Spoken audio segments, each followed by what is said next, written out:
sont déjà à ma rencontre, hein, elles arrivent déjà, tu vois. Elles sont directes, hein. Il y a de la présence. Là, ça c'est toute la race des reins pour le combat. Alors on rentre dans la grange. Voilà. Hier soir, j'ai préparé mon écurie, j'ai mis le foin, préparé les gamelles de farine pour pouvoir les attacher tout de suite quand elles arrivent. Du coup on est dans l'écurie, il y a les 8 vaches qui sont en train de manger le foin. Ça c'est la reine du troupeau, tu vois, qui aurait peut-être des chances de venir dans les toutes premières à l'alpage. Alors je lui donne encore un supplément de pain de seigle si tu veux. Ça lui donne un peu de force aussi.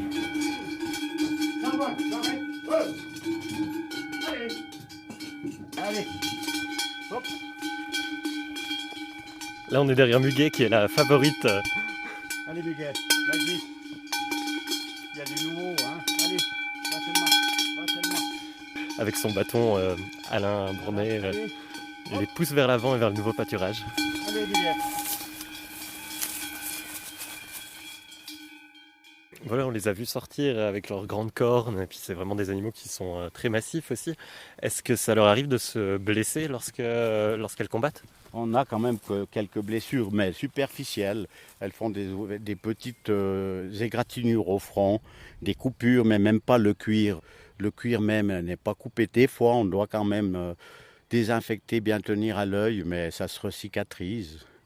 Beaucoup d'entre nous, on fait du thé d'impératoire, une plante qu'on trouve le long des chemins pédestres. On en trouve beaucoup vers le barrage, par exemple, ou le long des bis. Elle a une vertu désinfectante assez efficace. Mais on a aussi nos vétérinaires, on a des sprays désinfectants, on a des médicaments aussi, mais beaucoup prennent des médicaments créés par eux-mêmes. Tu as vu la marque ? Du côté, pas... Non, mais c'est pas... Mais dans la tête, ils n'ont rien de... J'ai regardé toute l'autre fois. On a tellement d'amour pour ces bêtes qu'on est toujours en train de leur contrôler les parties du corps, la tétine, les oreilles, le front, les yeux, surtout après des combats, si tout s'est bien passé, pas de blessures. Puis à l'alpage, elles ont quelque chose à craindre des prédateurs ? Normalement pas. On a eu quelques piqûres de vipères, ouais.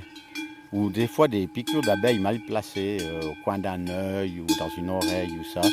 Pas trop grave, vipères déjà un peu plus grave. Et puis maintenant, on est quand même en souci avec le loup, quoi. Surtout pour le jeune bétail. Parce que dans notre alpage, on a le jeune bétail, les veaux et les génissons qui sont avec un couple d'employés. Et puis ils sont vraiment dans les sommets.